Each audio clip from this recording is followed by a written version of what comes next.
Greg Kelser is with me. When you watch stuff like that, I bet you're glad you played basketball and not hockey, huh? I'm glad they ushered that out of the game of basketball. They let them go for a while, didn't they? They did back in the day, Greg. We remember some of that, don't we? That's incredible. Hey, you've got some camps coming up for kids. I know you care a lot about kids and their development, both as young people and as athletes and basketball players. Tell me about what, I guess, the key to your camp is for these kids that go there. Well, the thing that we try to emphasize at our camps is that, the summer is a great time for the kids. They don't have to worry too much about schoolwork and getting up early in the morning. We're basketball heavy because, after all, that's why they come to the basketball camp. But while we have them there, Donnie, we spend a lot of time on things that are very important to their development, like education, talking about being responsible, being accountable, not having a bunch of excuses when things don't go your way. And, we also give them a little homework assignment, too, just to remind them that the mind still needs to be exercised even though it's summer. You know what's, I don't want to say totally unique to your camp, but it is very, very nice, is that you're there. Oh, yeah. And you're there every day. And that doesn't happen with every big-name basketball camp. Why is that so important to you? Well, I decided a long time ago that if my name is on the marquee, I need to be there, and I think parents appreciate that. The kids, they like to see and feel, as opposed to having, someone whose name is out front, but they only come for maybe 1 or 2 days, and the kids really don't get a sense of who they are and what they're about. I enjoy interacting with the children. Let's transition to the Pistons for a second here. Ben Wallace has signed for another couple of years. I assume you think that's a good thing? I do.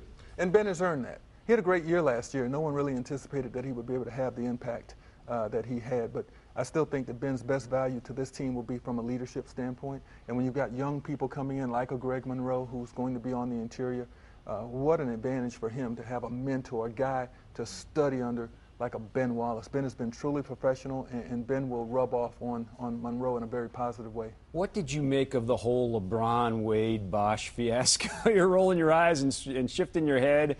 Not just the decision program, but after that, the next day in Miami, where they had this, I guess, pompous kind of arrogant celebration calling themselves the Three Kings. What do you make of all that? Well, you know what? I thought that was totally out of line. And I think even Pat Riley might have been a little bit embarrassed by it when they panned him, and the basketball players are predicting 3 and 4 and 5 championships, and I'm sure in Pat's mind he's thinking, guys, slow it down.